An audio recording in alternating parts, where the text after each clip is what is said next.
Assalamualaikum warahmatullahi wabarakatuh. Selamat siang semuanya. Perkenalkan, nama saya Syafiqah Sajila dengan NIM 2405020015. Dan di sini juga ada 5 rekan saya yang lainnya. Yang pertama itu Alif Kuratul Ain dengan NIM 2405020018. Selanjutnya Regina Sastera dengan NIM 2405020019. Kemudian ada Adan Gita Nafika Ningtyas dengan NIM 2405200828. Lalu ada Olin Cahaya Novianti dengan NIM 2405020031. Selanjutnya Valentina Febrianti Purba dengan NIM 2405020041. Jadi di sini saya akan menjelaskan polis brief dari kelompok kami yang berjudul Analisis Kriteria Penggunaan Moda Transportasi Mahasiswa Universitas Maritim Raja Ali Haji. Jadi yang pertama itu ada ringkasan eksekutif. Mahasiswa Universitas Maritim Raja Ali Haji Umrah menghadapi tantangan pemilihan moda transportasi yang didominasi oleh faktor biaya. Hasil analisis analytical hierarchy process atau HAP dari survei 10 responden menunjukkan bobot tertinggi pada kriteria biaya transportasi berupa 0,32%. yang diikuti dengan kecepatan dan efisiensi waktu, keamanan dan keselamatan, serta kenyamanan perjalanan. Pada level alternatif, kendaraan pribadi seperti motor ataupun mobil masih unggul, sementara transportasi umum dan ojek online berpotensi jika dioptimalkan. Studi serupa seperti di Jakarta dan Kendari juga menemukan bahwa biaya sebagai faktor dominan berupa 60,9% dan 34%. Jadi permasalahan ini itu menyebabkan beban finansial bagi mahasiswa, resiko kemacetan, lalu resiko keselamatan dan polusi. Jadi polis brief ini itu merekomendasikan penyediaan shuttle bus kampus, lalu subsidi transportasi mahasiswa dan promosi moda berkelanjutan.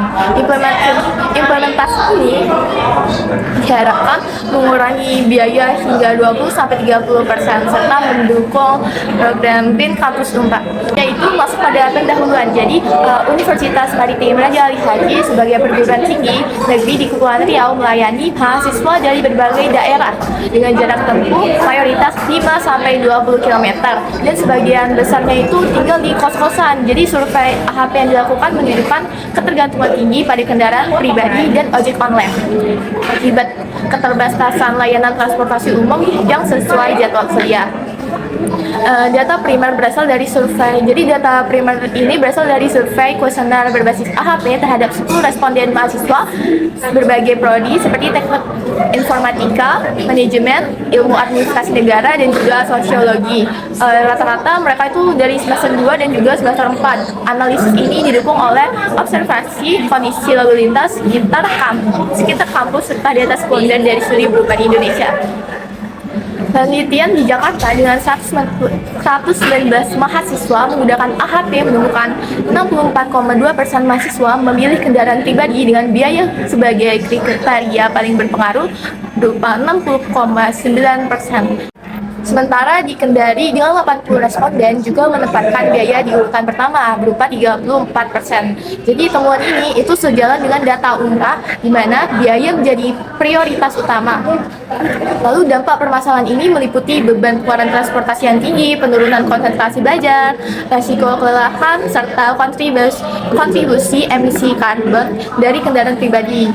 Di wilayah kepulauan seperti Kepri, akses transportasi yang tidak merata dapat memperlebar kesenjangan pendidikan. Polis brief ini disusun sesuai Peraturan Nomor 28 Tahun 2017 untuk memberikan rekomendasi berbasis bukti kepada pengambil keputusan. Selanjutnya, yang masuk di bagian deskripsi masalah.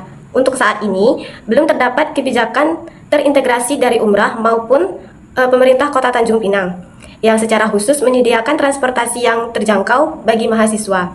Sebagian besar mahasiswa masih menghadapi biaya transportasi yang cukup tinggi, sementara pilihan transportasi umum masih terbatas. Untuk hasil penelitian menunjukkan bahwa biaya transportasi menjadi faktor utama dalam pemilihan moda transportasi mahasiswa. Namun, keterbatasan rute angkutan umum, tarif ojek online yang tidak stabil, serta minimnya fasilitas transportasi ramah lingkungan membuat banyak mahasiswa tetap bergantung pada kendaraan pribadi. Kondisi ini berdampak pada meningkatnya beban ekonomi mahasiswa dan berpotensi mengganggu akses serta kualitas pendidikan. Untuk mengatasi permasalahan tersebut, terdapat 3 rekomendasi kebijakan. Yang pertama itu menyediakan shuttle bus kampus dengan jadwal tetap, biaya terjangkau atau gratis, dan rute terjangkau kawasan tempat tinggal mahasiswa. Yang kedua, program subsidi transportasi. Itu melalui kerjasama dengan operator angkutan umum dan ojek online untuk memberikan potongan biaya perjalanan. Yang ketiga, pengembangan moda transportasi berkelanjutan. Itu melalui penyediaan jalur sepeda, area parkir yang aman, serta kampanye penggunaan transportasi ramah lingkungan. Rekomendasi ini ditunjukkan kepada Umrah dan pemerintahan daerah untuk mewujudkan transportasi mahasiswa yang lebih terjangkau, aman, dan berkelanjutan. Saya akan menjelaskan AHP kami, yaitu berjudul Analisis Kriteria Pemilihan Moda Transportasi Mahasiswa Universitas Maritim Raja Ali Haji. Jadi pertama-tama saya akan menjelaskan struktur hierarki AHP-nya terlebih dahulu. Struktur hierarki AHP ini bertujuan untuk menentukan moda transportasi terbaik bagi mahasiswa Universitas Maritim Raja Ali Haji. Nah, yang pertama kriterianya yaitu ada 4. C1 biaya transportasi, C2 kenyamanan perjalanan, C3 ketepatan dan efisiensi waktu, C4 keamanan dan keselamatan. Sedangkan subkriterianya itu ada 8. C1.1 biaya perjalanan per hari, C1.2 pengeluaran transportasi per bulan, C2.1 kenyamanan selama perjalanan, C2.2 perlindungan dari cuaca, C3.1 waktu tempuh menuju kampus, C3.2 kemudahan memperoleh moda transportasi, C4.1 resiko kecelakaan selama perjalanan, C4.2 keamanan dari tindak kriminalitas. Dan alternatifnya itu ada 4. Yang pertama, A1 ada kendaraan pribadi, A2 ada transportasi umum, A3 ada ojek online atau taksi online, A4 ada sepeda atau jalan kaki. Nah, kami menyebarkan kuesioner kepada mahasiswa dan mahasiswi Umrah. Ada sekitar 10 responden pernyataan perbandingan dari kriteria dan 6 butir pernyataan dari kriteria. Saya akan menjelaskan dari kriteria, hasil dari kriteria kami itu dari pernyataan 1, yaitu membandingkan seberapa penting biaya transportasi dan kecepatan dan efisiensi waktu. Itu ada dihasilkan dengan total geomean 1,446.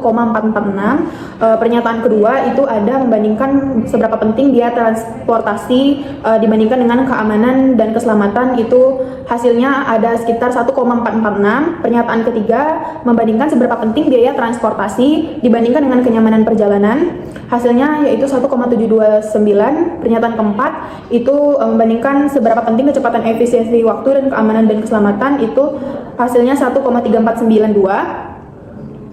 Pernyataan kelima itu membandingkan seberapa penting kecepatan dan efisiensi waktu dibandingkan dengan kenyamanan perjalanan, hasil total geomeannya 1,258. Pernyataan keenam itu membandingkan seberapa penting keamanan dan keselamatan dibandingkan dengan kenyamanan perjalanan, totalnya 1,741.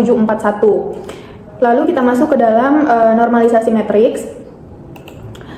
Di perbandingan normalisasi matriks ini, kriteria BT dibandingkan dengan BT itu hasilnya 1, BT dibandingkan dengan KP hasilnya 1,45, BT dibandingkan KEW hasilnya 1,45, BT dibandingkan KK itu hasilnya 1,73. Sedangkan KP dibandingkan dengan BT itu hasilnya 0,69, KP dibandingkan KP hasilnya 1, KP dibandingkan KEW hasilnya 1,35, KP dibandingkan KK hasilnya 1,26. Dan KEW dibandingkan dengan BT itu 0,69, KEW dibandingkan KP itu 0,58, KEW dibandingkan KEW hasilnya 1, KEW dibandingkan KK hasilnya 1,74. Sedangkan KK dibandingkan dengan BT hasilnya 0,74, KK dibandingkan dengan KP hasilnya 0,79, KK dibandingkan dengan KEW hasilnya 0,57, dan KK dibandingkan KK hasilnya 1. Lalu hasil dari perbandingan normalisasi matriks BT ini dijumlahkan.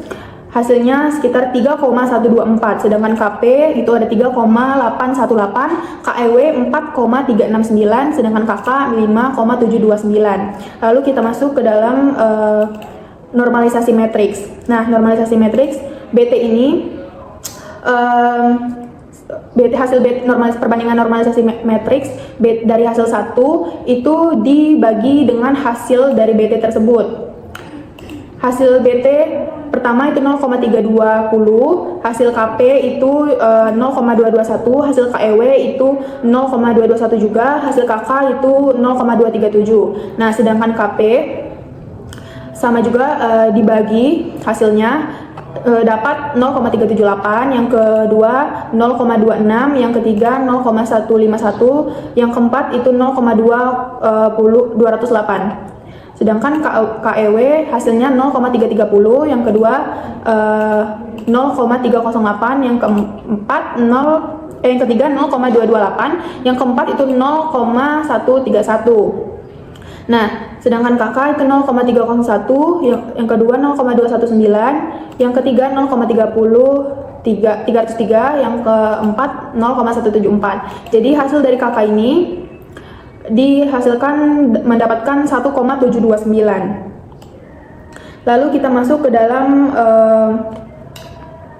dalam perbandingan hasil dari FE, yaitu vektor eigen, FP vektor priority, terus ada FA dan FB. Nah, FE ini hasilnya dapat dari hasil normalisasi matriks ini BT itu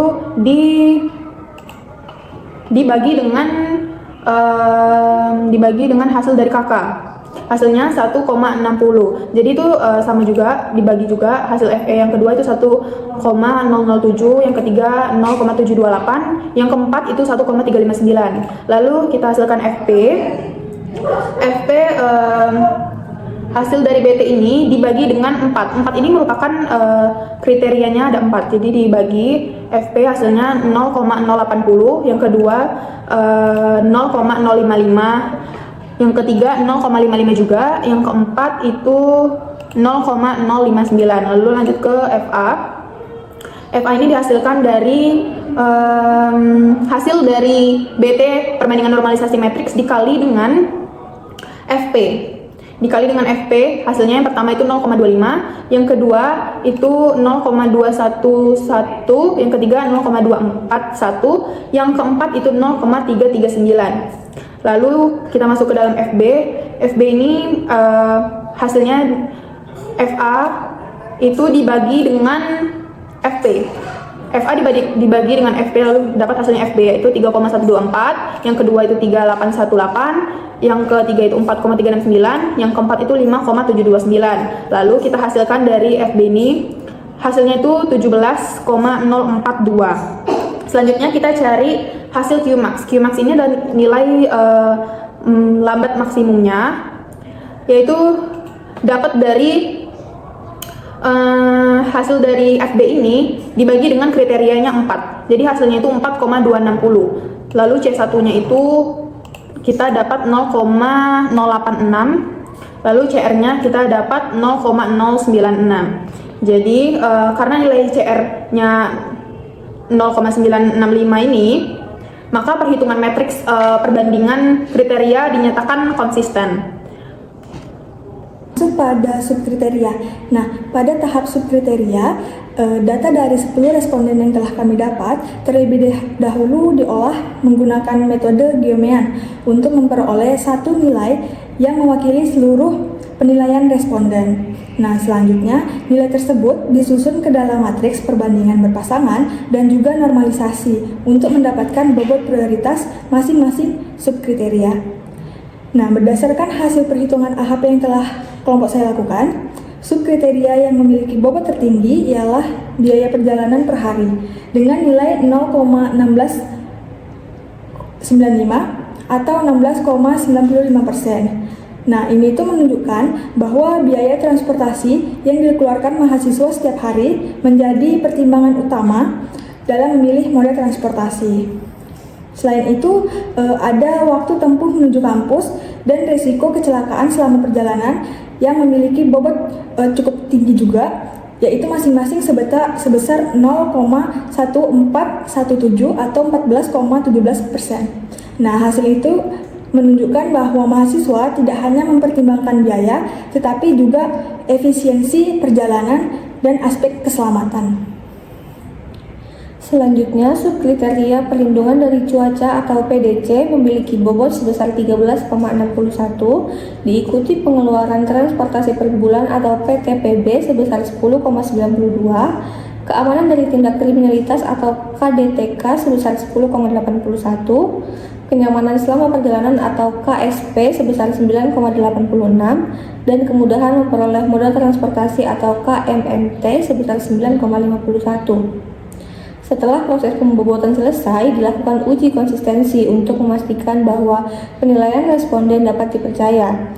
Hasil pengujian menunjukkan nilai konsistensi rasio atau CR sebesar 0,07448. Karena nilai tersebut lebih kecil dari 0,10, maka matriks perbandingan dinyatakan konsisten. Dengan demikian, hasil pembobotan subkriteria ini dapat digunakan sebagai dasar dalam analisis AHP untuk menentukan moda transportasi terbaik bagi mahasiswa Universitas Maritim Raja Ali Haji.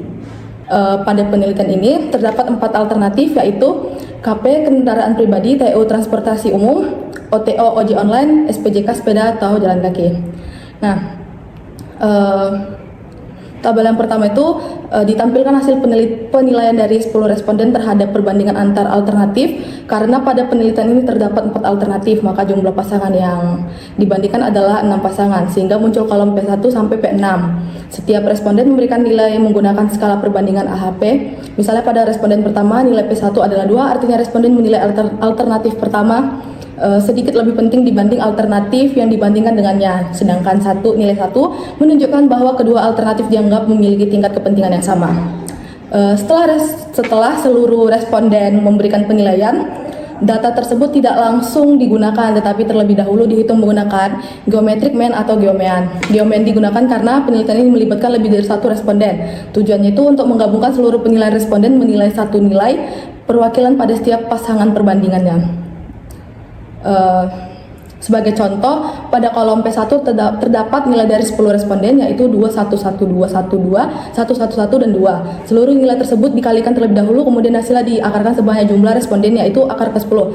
Hasil akhirnya adalah 1,31958 yang menjadi nilai geomean pada kolom P1 dengan cara sama diperoleh nilai geomean untuk seluruh pasangan perbandingannya, yaitu P1 1,3, P2 1,7, E1,37, P3 1,47, P4 1,47, P5 1,62, P6 1,69. Jadi hasil geomean pada tabel ini berfungsi sebagai nilai rata-rata penilaian seluruh responden terhadap setiap pasangan alternatif. Nilai tersebut kemudian digunakan untuk menyusun matriks perbandingan berpasangan yang selanjutnya akan dinormalisasi untuk memperoleh bobot prioritas masing-masing alternatif. Nah, pada tabel yang kedua, setelah diperoleh nilai geometrik mean, langkah selanjutnya adalah menyusun matriks perbandingan berpasangan antar alternatif, yaitu kendaraan pribadi, transportasi umum, ojek online, dan sepeda atau jalan kaki. Nilai pada diagonal semuanya bernilai 1, karena setiap alternatif dibandingkan dengan dirinya sendiri. Sementara itu, nilai yang berada di bawah diagonal seperti 0,76, 0,73, 0,68, 0,62, dan 0,59 merupakan nilai kebalikan atau dari nilai di atasnya. Sebagai contoh, nilai 0,76 diperoleh dari hasil 1 dibagi 1,32 sesuai dengan aturan dalam metode AHP bahwa jika alternatif A dibandingkan dengan alternatif B bernilai X, maka perbandingan B terhadap A 1 per X. Setelah hasil matriks terbentuk, setiap kolom dijumlahkan. Hasil penjumlahan kolom KP adalah 3,16, kolom TO sebesar 3,61, kolom OTO sebesar 4,43, dan kolom SPJK sebesar 5,78. Nilai pada setiap kolom ini nantinya digunakan sebagai pembagi pada proses normalisasi matriks, sehingga pada tabel berikutnya dapat dihitung bobot prioritas dari masing-masing alternatif. Selanjutnya tabel yang ketiga. Setelah matriks perbandingan berpasangan selesai disusun, langkah berikutnya adalah melakukan normalisasi matriks. Normalisasi matriks dilakukan dengan cara membagi setiap nilai pada kolom dengan jumlah total kolomnya masing-masing. Misalnya nilai 1 pada kolom KP dibagi total kolom KP, yaitu 3,164,612, sehingga diperoleh nilai 0,315994. Proses yang sama dilakukan pada seluruh nilai hingga diperoleh matriks normalisasi. Setelah itu dihitung FE vektor eigen dengan cara menjumlahkan seluruh nilai pada setiap baris hasil normalisasi. Selanjutnya nilai VE dibagi dengan jumlah alternatif, yaitu 4, sehingga diperoleh FP yang menunjukkan bobot prioritas masing-masing alternatif. Kemudian dilakukan perhitungan VA dan VB untuk memperoleh nilai lambda maksimum Qmax sebesar 4,25. Dari nilai tersebut dihitung C1 sebesar 0,08 dan CR sebesar 0,09. Karena nilai CR kurang dari 0,10, maka penilaian responden dinyatakan konsisten, sehingga hasil perhitungan AHP dapat digunakan sebagai dasar dalam menentukan alternatif yang menjadi prioritas. Selanjutnya ada kesimpulan. Setelah kami membuat perhitungan menggunakan metode AHP, kesimpulan yang dapat kami berikan yaitu berdasarkan hasil pengolahan data menggunakan metode analytical hierarchy process atau AHP, diperoleh prioritas pada setiap tingkat hierarki. Pada tingkat kriteria, biaya transportasi memiliki bobot prioritas tertinggi dibandingkan kenyamanan perjalanan, kecepatan dan efisiensi waktu, serta keamanan dan keselamatan. Pada tingkat subkriteria, BPPH memperoleh bobot prioritas tertinggi, sementara itu pada tingkat alternatif SPJK menjadi pilihan utama dalam bobot 0,3105, diikuti oleh OTO, KP, dan TU. Selain itu, nilai CR-nya pada seluruh matriks berada di bawah 0,10, sehingga hasil perhitungan dinyatakan konsisten dan dapat dijadikan dasar dalam menentukan prioritas keputusan. Sekian, terima kasih.